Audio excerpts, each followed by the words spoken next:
नमस्कार, news India देख रहे हैं आप और आपके साथ मैं हूं सुरभि तिवारी। नमस्कार, आपके साथ मैं हूं पूजा अग्रवाल। और दिल्ली में धमाका चर्चा का विषय बना हुआ है। दिल्ली धमाके से जुड़ी सबसे बड़ी खबर आपको बता दें, एक वीडियो सामने आया है, एक माफ कीजिएगा ऑडियो सामने आया है और ऑडियो के सामने आते ही इस मामले में एक नया मोड़ आ गया है। जानकारी देने वाले शख्स का ऑडियो सामने आ चुका है।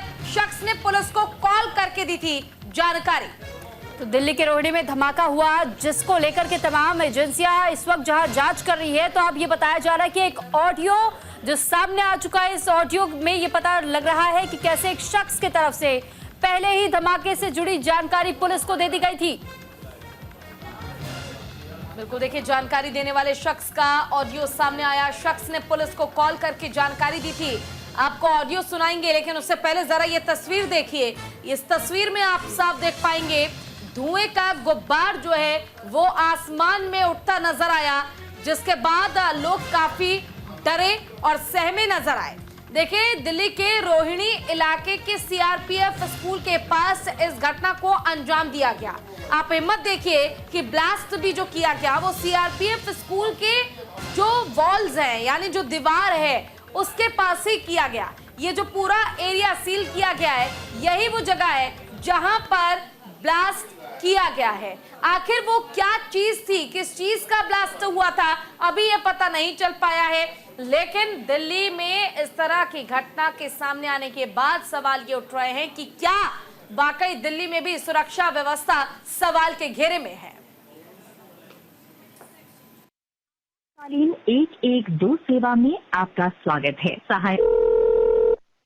नमस्कार दिलीप, हेलो। हाँ, ये रोहिणी सीआरपीएफ स्कूल के सामने बड़ा जबरदस्त धमाका हुआ अभी। रोहिणी प्रशांत विहार। कौन सी स्कूल बता रहे थे? सीआरपीएफ स्कूल के सामने मैंने वीडियो भेज दिया 100 नंबर पे अपने पर जल्दी। सीआरपीएफ स्कूल के पास कैसे किस चीज का धमाका हुआ है? कि मैंने के बेरा मैं तो अपने घर आऊँ, बहुत जोर का धमाका हुआ, धुआं उठा है। आवाज सुनाई दी आपको? हाँ, आवाज सुनाई दी, धमाका की आवाज बड़ा जबरदस्त और बहुत ज्यादा धुआं है। ठीक है जी। प्रशांत विहार थाना लगता है, जल्दी भेजो, कोई बिलासपुर तो जरूर हो। ठीक है, धन्यवाद। आपातकालीन 112 सेवा में आपका स्वागत है। नमस्कार दिलीप, हेलो। हाँ, ये रोहिणी सीआरपीएफ स्कूल के सामने बड़ा जबरदस्त धमाका हुआ अभी। रोहिणी प्रशांत विहार। कौन सी स्कूल बता रहे थे? सीआरपीएफ स्कूल के सामने मैंने वीडियो भेज दिया 100 नंबर पे अपने पर जल्दी।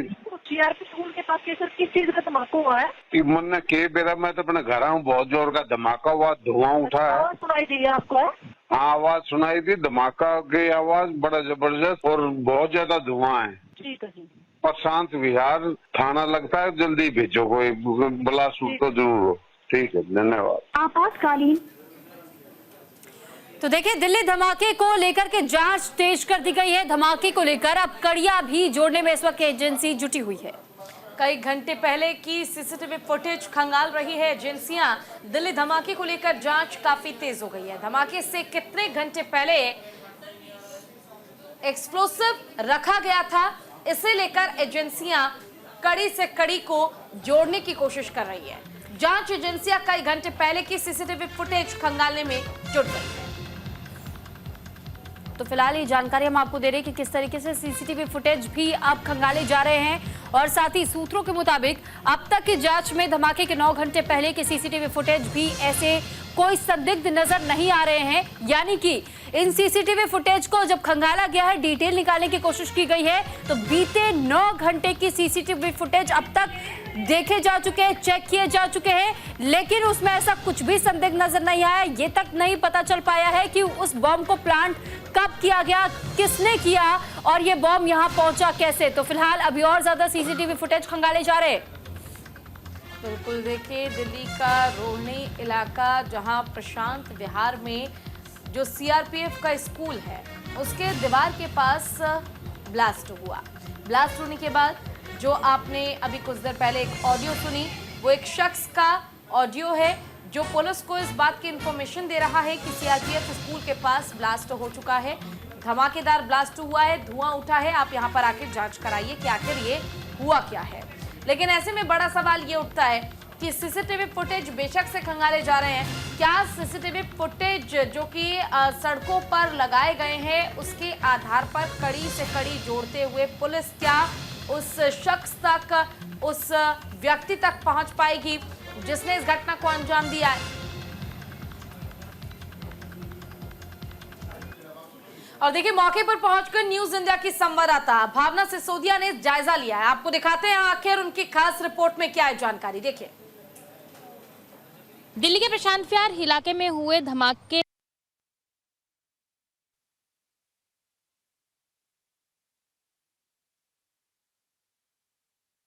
के बाद लगभग 24 घंटे का समय बीत चुका है, लेकिन अगर आसपास के इलाके की बात की जाए तो कहीं ना कहीं लोगों में दहशत का माहौल देखने को मिल रहा है। हम लोग मौके पर मौजूद है और आप देख सकते हैं ये वही जगह है जहां पर रविवार सुबह 7:40 पर एक धमाका होता है। सीआरपीएफ स्कूल की बिल्डिंग के जो है बिल्डिंग है उसकी दीवार पर यह धमाका होता है। धमाका इतना जोरदार था कि आप देख सकते हैं किस तरीके से जो दीवार है उसमें भी एक गड्ढा हो, एक दीवार में भी क्रैक्स आ गए और वहीं पर एक गड्ढा भी हो गया है।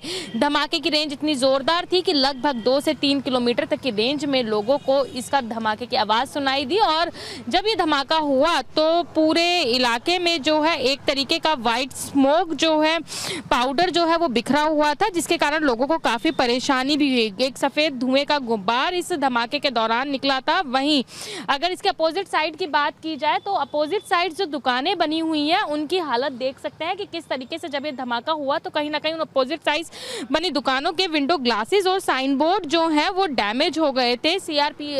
दिल्ली पुलिस को कल सुबह जानकारी मिली थी जिसमें एक शख्स ने जानकारी दी कि सीआरपीएफ स्कूल की दीवार के पास एक धमाका हुआ है जिसके कारण पूरे इलाके में धुआं हो गया और वहीं उस धमाके से सफेद पाउडर भी निकला है। क्राइम सीन का मुआयना लगातार दिल्ली पुलिस द्वारा और तमाम सुरक्षा दल द्वारा किए जा रहे हैं। वहीं अभी तक इस पूरे मामले में छानबीन जो है वो लगातार जारी है। धमाके से कुछ घंटे पहले के सीसीटीवी फुटेज जो है वो लगातार खंगाले जा रहे हैं ताकि जो संदिग्ध है उसकी पहचान की जा सके और लगभग बताया जा रहा है कि जांच एजेंसी ने जो है वो आशंका जताई है कि एक्सप्लोजिव जो है वो शनिवार को रखा गया था, क्योंकि अगर घटना से 9 घंटे पहले के सीसीटीवी फुटेज की बात की जाए तो कहीं ना कहीं उस 9 घंटे की सीसीटीवी फुटेज में ऐसा कुछ नहीं देखने को मिल रहा है। वहीं अब पुलिस शनिवार के दिन और रात की सीसीटीवी फुटेज खंगालने में लगी हुई है। तो ये कहा जा सकता है कि जिस तरीके से ये धमाका हुआ है और त्योहार दस्तक दे चुके हैं तो कहीं ना कहीं दिल्ली पुलिस के लिए एक बड़ा सवाल खड़ा होता है कि सुरक्षा के कड़े इंतजामातों के बावजूद भी सीआरपीएफ स्कूल के पास इस तरीके का धमाका, कहीं ना कहीं Delhi police law and order पे तमाम सवाल खड़े कर रहा है। फिलहाल पुलिस पूरे मामले की जांच कर रही है और उम्मीद लगाई जा रही है कि अब ये मामला एनआईए को भी सौंपा जा सकता है, क्योंकि एमएचए को इसकी रिपोर्ट भी दाखिल करनी है। वीडियो जर्नलिस्ट आकाश के साथ भावना, न्यूज इंडिया, दिल्ली। और इसी पर ज़्यादा जानकारी के लिए हमारे साथ हमारी सहयोगी भावना सिसोदिया जुड़ गई हैं। भावना, देखिए जिस तरह से ब्लास्ट हुआ, जो घटना सामने आई, अब इसके बाद एक ऑडियो भी वायरल हो रहा है, आपकी रिपोर्ट भी हमने देखी, कड़ी से कड़ी जोड़कर सीसीटीवी कैमरे को खंगाला जा रहा है कि कोई तो ऐसा सबूत मिल जाए जिसके आधार पर आखिर हुआ क्या था कुछ तो पता चल पाए। क्या ग्राउंड जीरो पर आप मौजूद हैं, वहां से इकट्ठा कर पाई है जानकारी आप? जी, ये बात बिल्कुल सही है कि सीआरपीएफ स्कूल पर हुए धमाके को लेकर दिल्ली पुलिस अब जो है सख्त रुख अपनाती हुई नजर आ रही है। लगातार सीसीटीवी फुटेजेस खंगाले जा रहे हैं, कड़ी से कड़ी जोड़ी जा रही है। हम लोग खुद इस वक्त सीआरपीएफ स्कूल की उसी बाउंड्री वॉल के पास मौजूद है जहां पर कल सुबह 7:40 पर जो है ये धमाका हुआ था और आप देख सकते हैं तस्वीरों में कि धमाका कितना जोरदार था कि स्कूल की बाउंड्री वॉल जो है वो क्रैक हो चुकी है और वहीं पर गड्ढा भी हो चुका है। मैं आपको बता दूं, घटना को लगभग 24 घंटे से ज्यादा का समय बीत चुका है। दिल्ली पुलिस लगातार सीसीटीवी फुटेज खंगालने में लगी हुई है, क्योंकि धमाका जितना जोरदार था उसके कारण वही सामने बनी दुकानों के जो साइन बोर्ड्स हैं वो उनमें भी जो है उनको भी नुकसान होता हुआ नजर आ रहा है।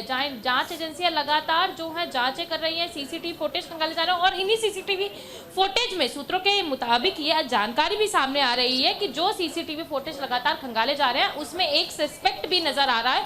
जिसने व्हाइट कलर की टी शर्ट पहनी हुई है और वो यहाँ पर कुछ गतिविधियां भी करता हुआ नजर आ रहा है। इस तरीके की जानकारी भी सामने आ रही है और वहीं दिल्ली पुलिस द्वारा यह अनुमान भी लगाया जा रहा है, जिस तरीके से सीसीटीवी फुटेज खंगाले जा रहे हैं, कि जल्द ही अपराधियों को पकड़ लिया जाएगा। क्योंकि रविवार की फुटेज की बात की जाए तो रविवार की फुटेज में किसी भी तरीके के ऐसी घटना होते हुए सीसीटीवी फुटेज में नहीं दिखी है, तो उसी के कारण दिल्ली पुलिस अब शनिवार के दिन और रात की सीसीटीवी फुटेज खंगालने में लगी हुई है। वहीं इस पूरे मामले को लेकर जो है एफआईआर दर्ज कर ली गई है अज्ञात लोगों के खिलाफ और पुलिस लगातार इस मामले की जांच कर रही है। वहीं अब जिस तरीके से इस मामले में जांच चल रही है तो उम्मीद लगाई जा रही है। लेकिन भावना, इस बीच क्या इंटेलिजेंस भी सौंपा जा ठीक है सकता भावना, है। इस बीच क्या इंटेलिजेंस टीम को अब तक इस बारे में कोई जानकारी मिली है कि ये महज डराने धमकाने के लिए ये एक धमाका किया गया था या एक चेतावनी के तौर पर इसे अब देखा जा रहा है? क्योंकि इससे पहले हमने फर्जी कॉल्स या ईमेल्स का भी जिक्र किया था, लेकिन जब ये धमाका हो गया है तो इसे चेतावनी के तौर पर यह इंटेलिजेंस यूनिट आंक रही है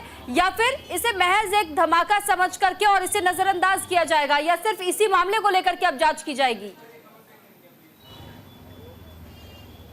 जी देखिए, पुलिस जो है इसको चेतावनी को लेते हुए चलती हुई नजर आ रही है, लेकिन किसी भी तरीके से औपचारिक बयान अभी देने से जो है पुलिस बचती हुई नजर आ रही है, क्योंकि पुलिस का अभी केवल और केवल उद्देश्य है कि जो अज्ञात सीसीटीवी फुटेज में दिख रहे हैं उनको जल्दी पकड़ा जाए और उसके बाद ये स्पष्ट हो सके कि आखिरकार ये धमाका किस उद्देश्य से किया गया। क्योंकि पहले भी दिल्ली में तमाम स्कूलों में जो है बम्स की कॉल देखी गई थी, हॉस्पिटल्स में बम्स की कॉल देखी गई थी और उसके बाद सीआरपीएफ स्कूल के दीवार के पास और एक पौष इलाके में, प्रशांत विहार जैसे पौष इलाके में एक धमाका होना जिसकी आवाज कई किलोमीटर तक जाना, और वहीं जब ये धमाका होता है तो आसमान में एक धुएं का गुम्बार देखा जाता है और धमाके के बाद तमाम जगहों पर सफेद पाउडर देखा जाता है। तो पुलिस हर एंगल से जांच कर रही है कि आखिरकार ये सफेद पाउडर कौन सा है, किससे, और जब ये सफेद पाउडर कलेक्ट किया गया था धमाके के बाद, जब तमाम एफएसएल की टीम और तमाम जो एजेंसीज हैं जब यहाँ पर पहुंची तो कहीं ना कहीं उनमें ये भी देखा गया था कि सफेद पाउडर के साथ 2 तारे भी देखी गई थी। तो पुलिस इस भी एंगल से जांच कर रही है कि टाइमर लगाया गया था या फिर रिमोट कंट्रोल के द्वारा इस धमाके को किया गया था। तो हर एंगल से जो है पुलिस जांच करती हुई नजर आ रही है, लेकिन ये जरूर कहा जा सकता है कि चाहे ये एक चेतावनी के तौर पे था या दहशत फैलाने के लिए था, लेकिन दिल्ली के सुरक्षा इंतजामातों पर एक बड़ा सवाल खड़ा होता है। क्योंकि दिल्ली पुलिस एक सवाल और आपसे करना चाहूंगी। देखिए, इस पूरे मामले में खालिस्तानी एंगल भी आ चुका है, पाकिस्तानी टेलीग्राम चैनल का भी जिक्र किया जा रहा है। आखिर यह एंगल क्या है? क्या पुलिस अधिकारियों से बात कर कुछ आप पता कर पाई? जी देखिए, मैं आपको बता दूं, अभी तक जानकारी सामने यही आ रही है, पुलिस की तरफ से अभी भी कोई औपचारिक बयान सामने नहीं आया, लेकिन पाकिस्तानी जो टेलीग्राम चैनल है इसको लेकर पुलिस ने उसकी भी खोजबीन शुरू कर दिया कि आखिरकार ये चैनल कौन ऑपरेट कर रहा है, कहां से ऑपरेट कर रहा है। इस चीज को लेकर भी तमाम तरीके से, हर तरीके से जो है जांचें की जा रही है, ताकि क्या किसी का अगर इस धमाके से जुड़ा हुआ कोई लिंक निकलता है तो उसके ऊपर भी पुलिस सख्त कार्रवाई करती हुई नजर आएगी। लेकिन मैं आपको बता दूं, कहीं ना कहीं 24 घंटे से ज्यादा समय बीत जाने के बावजूद पुलिस जो है केवल अभी इस मामले को कड़ी दर कड़ी जोड़ती हुई नजर आ रही है, अपराधियों को पकड़ने की कोशिश कर रही है, लेकिन किसी भी तरीके से औपचारिक बयान देने से जो है बचती हुई नजर आ रही है। इसके ऊपर पुलिस की तरफ से किसी भी तरीके का बयान सामने नहीं आया, लेकिन हाँ, मामले में जोरी शोरी से जो है पुलिस जांच कर रही है। हम लोग मौजूद हैं इस वक्त, जिस तरीके से मैंने आपको बताया, सीआरपीएफ स्कूल के बिल्डिंग के बाहर। वहीं आप देख सकते हैं कि पूरे इलाके को जो है बैरिकेटिंग किया हुआ है, आसपास के जो मार्केट्स हैं उनमें बैरिकेटिंग किया हुआ है, सुरक्षा इंतजाम बढ़ा दिए गए। वहीं सीआरपीएफ के जो जवान है वो भी यहाँ पर तैनात किए हुए हैं। वो कोशिश की जा रही है कि लोग उस स्पॉट तक नहीं पहुंच पाए, क्योंकि कल जब एनएफजी की टीम जब यहाँ पर काम कर रही थी तो कहीं ना कहीं हर एक छोटे से छोटा सैंपल लेने की कोशिश की गई थी, क्योंकि जिस तरीके से सफेद पाउडर जो है यहाँ पर देखने को मिला था, तो चाहे पेड़ पौधों की बात की जाए या ब्लास्ट के बाद जहां जहां वो पाउडर पड़ा था उन सब चीजों को कलेक्ट किया गया और हर कड़ी दर कड़ी जोड़कर जो है पुलिस मामले की जांच कर रही है। और उम्मीद लगाई जा रही है, जिस तरीके से सीसीटीवी फुटेज खंगाले जा रहे हैं और एक अज्ञात शख्स व्हाइट टी शर्ट में देखने को मिल रहा है, तो उम्मीद लगाई जा रही है पुलिस जल्द उसकी धरपकड़ कर मामले का खुलासा करती हुई नजर आएगी। ठीक है भावना, बहुत धन्यवाद आपका तमाम जानकारी हम तक पहुंचाने के लिए।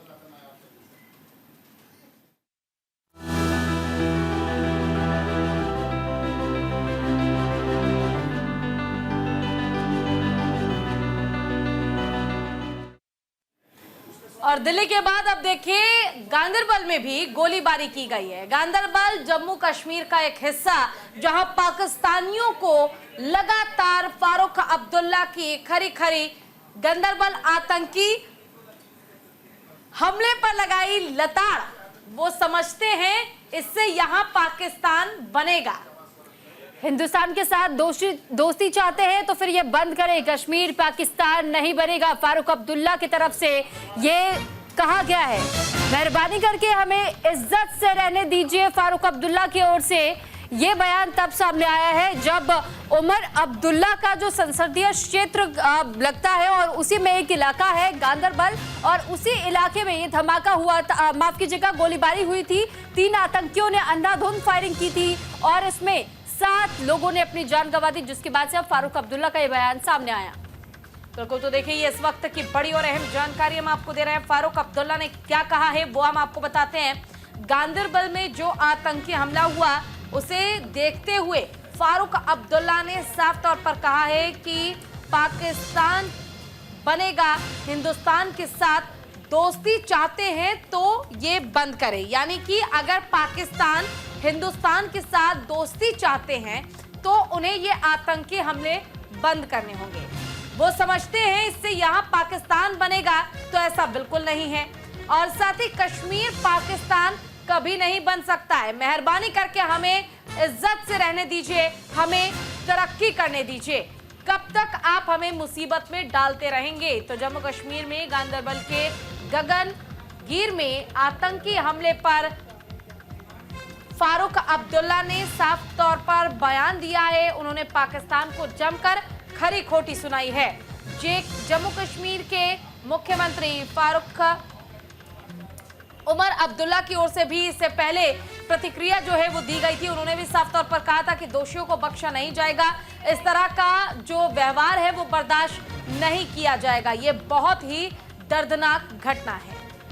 तो फिलहाल देखिए, JKNC यानी जम्मू कश्मीर नेशनल कॉन्फ्रेंस की ओर से ये कहा गया कि इस घटना के बाद से इसे पूरी तरीके से संगीन धाराओं के तहत में ही कार्रवाई की जाएगी और उन आतंकवादियों के बारे में भी पता लगाने की कोशिश की जाएगी। इन दरिंदों को इससे आखिर क्या मिलेगा? उन्होंने जिन लोगों की जानें ली है, ऐसे में पाकिस्तानियों की भी हिमाकत को लेकर के फारूक अब्दुल्ला ने कहा है कि ऐसे में आतंकियों पर भी नकेल कसना जरूरी हो जाता है। क्या कुछ कहा है, सुनवाते हैं आपको, सुनिए। मैं पाकिस्तान के हुक्मरानों से ये कहना चाहता हूँ, अगर वो सचमुच हिंदुस्तान से दोस्ती चाहते हैं तो फिर ये बंद कीजिए। कश्मीर पाकिस्तान नहीं बनेगा, नहीं बनेगा, नहीं बनेगा। हमें मेहरबानी करके इज्जत से रहने दीजिए, तरक्की करने दीजिए। तब तक आप ये हम लोगों को मुसीबत में डालते रहेंगे। 47 से आपने शुरू किया, कबाली भेजे, बेगुनाहों को मरवाया, क्या पाकिस्तान बना? जब ये 75 साल में पाकिस्तान नहीं बना, आज कैसे बनेगा? तो गांदरबल आतंकी हमले को लेकर के जांच अब तेज कर दी गई है और हमले को लेकर के जांच में इस वक्त केंद्रीय एजेंसियां भी जुटी हुई हैं। बिल्कुल, देखिए हमले पर गृह मंत्री अमित शाह का कड़ा रुख, आतंकियों को बख्शा बिल्कुल नहीं जाएगा, अमित शाह ने ये कहा है। तो देखिए अमित शाह ने साफ तौर पर जो घटना घटी इसको लेकर बयान दिया। उन्होंने कहा है कि दोषियों को किसी भी कीमत पर बख्शा नहीं जाएगा। अब चाहे जो हो जाए, लेकिन दोषियों को कड़ी से कड़ी सजा दी जाएगी। उन्हें ढूंढने के लिए लगातार सर्च ऑपरेशन चलाया जा रहा है। जल्द से जल्द आतंकियों के बारे में पता करने की कोशिश भारतीय सुरक्षा बल की ओर से की जा रही है। तो गांदरबल इलाके में ये आतंकवादी हमला हुआ है और साथ ही साथ इस हमले को बेहद ही बड़े रूप के तौर पर देखा जा रहा है। 3 आतंकी बताए जा रहे हैं कि इन्होंने पहले तो काफी लंबे समय तक रेकी की थी और उसके बाद उन्होंने समय निर्धारित किया कि कब यह हमला करना है। बताया जा रहा है कि जब मजदूर अपना काम खत्म करके मेस पहुंचे हुए थे, मेस में वो खाना खाने के लिए बैठे हुए थे, यहाँ अचानक से ये आतंकी पहुंचते हैं, अंधाधुंध फायरिंग शुरू कर देते हैं, जिसमें कि 7 लोगों की जान गई है और अब तक ये अपडेट सामने आया है कि इसमें 5 लोग अभी भी घायल बताए जा रहे हैं और इन सभी का इलाज करवाया जा रहा है। लेकिन इससे ये समझिए कि आखिर ये कैसा संदेश देने की कोशिश कर रहे थे आतंकी, और साथ ही साथ ये भी समझना बहुत जरूरी हो जाता है कि जम्मू कश्मीर में अब क्योंकि अपनी चुनी हुई सरकार है, मुख्यमंत्री मिल चुका है, तो इस बीच जब ऐसे आतंकवादी गतिविधियां हो रही हैं अभी भी, तो आखिर जनता की सुरक्षा को लेकर किस तरीके से इस सरकार पर जनता भरोसा करे, क्योंकि केंद्र सरकार पर कहीं ना कहीं ये पूरा आरोप मढ़ने का काम इस वक्त किया जा रहा है वहां से, और साथ ही इसको लेकर के अब अलग अलग तरीके से केंद्रीय जांच एजेंसियां भी जुटी हुई हैं।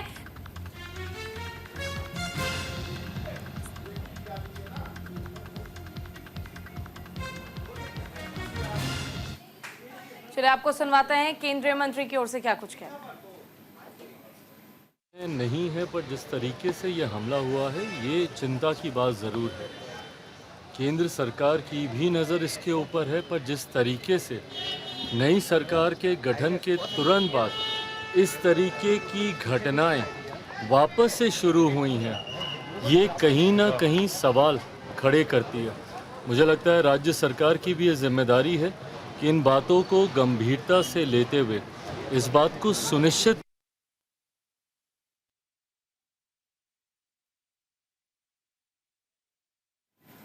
चलिए ज्यादा जानकारी हमारे संवाददाता दीपांकर हमें देंगे। दीपांकर देखिए, फिलहाल लगातार जांच की जा रही है, सुरक्षा बल की ओर से सर्च ऑपरेशन चलाया जा रहा है। ताजा अपडेट इस मामले में क्या आपके पास?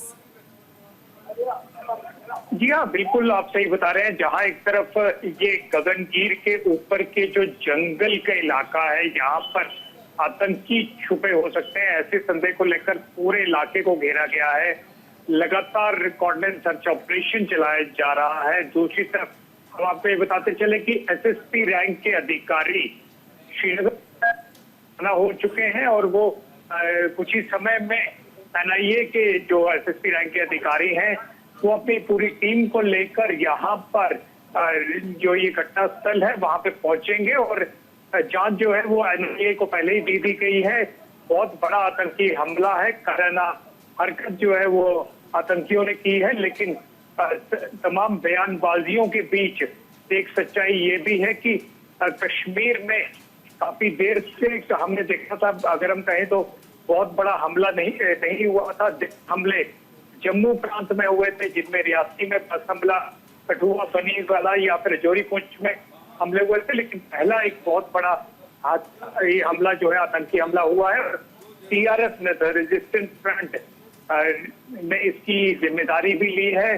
बहरहाल पूरे मामले की संवेदना को देखते हुए और खुद अमित शाह ने तुरंत जो है वो एनआईए टीम को डिप्लॉय किया है। देखना दिलचस्प होगा कि आगे से किस तरह से एनआईए। लेकिन दीपांकर, इस बीच उमर अब्दुल्ला का पोस्ट भी हमने देखा, गृह मंत्री का भी हमने पोस्ट देखा, लेकिन फारूक अब्दुल्ला ने एक स्टेटमेंट दिया और उस स्टेटमेंट में वो अभी भी ये कह रहे हैं कि अगर पाकिस्तान भारत से दुश्मनी नहीं चाहता, दोस्ती चाहता है, तो फिर उसे ये चीजें बंद करनी होगी। वो अभी भी दोस्ती की उम्मीद लगाए बैठे हैं क्या पाकिस्तान से? देखिए, कश्मीर में सियासतदान, चाहे वो महबूबा मुफ्ती हो, डॉक्टर फारूक अब्दुल्ला हो, तमाम जो सियासतदान है वो पाकिस्तान का रंग अल्पाते रहते हैं, इसमें कोई नई बात नहीं है। हाँ, आज एक स्टेटमेंट जरूर उन्होंने जो दी है, उन्होंने कहा कि कश्मीर कभी पाकिस्तान नहीं बनेगा, लेकिन हम उन्हें याद दिलाते चले कि 75 साल पहले ही ये टॉपिक क्लोज हो चुका था, जब यहाँ के महाराजा ने सेशन साइन करके दे दिया था। अब हमारे सुरक्षा बल काफी ज्यादा मुस्तैद हैं और इस तरह की घटनाओं से, इस तरह की कायराना हरकतों से कुछ अचीव नहीं करने वाले हैं ये आतंकी और उनके जो सरगना बैठे हैं पीओके में। लगातार जम्मू कश्मीर में जिस तरह से चुनावी माहौल बहुत बढ़िया तरीके से हुआ, उसके बाद आपने देखा यहाँ पर लेजेंड लीग्स की मैचेस जो है हुए, 25-30 हजार 50 हजार लोग रोज शाम को मैच देते थे। और कल सुबह ही आपने देखा इंटरनेशनल जो है वो श्रीनगर में ऑर्गेनाइज हुई। सब चीजों से लगातार कहीं ना कहीं बुखलाहट में है आतंकी और उनके सेना, और यही वजह है कि वो स्ट्राइक करने की कोशिश करते हैं। इनके बारे में एक और बात मैं जरूर बताना चाहूंगा कि इनका कोई दीन मजहब नहीं है। अगर आप देखें जो 7 लोग मारे गए हैं, इनमें से चलिए ठीक है, आपका बहुत बहुत शुक्रिया इस तमाम जानकारी के लिए। वक्त यहाँ छोटे से ब्रेक का, जल्द लौटेंगे ब्रेक के बाद।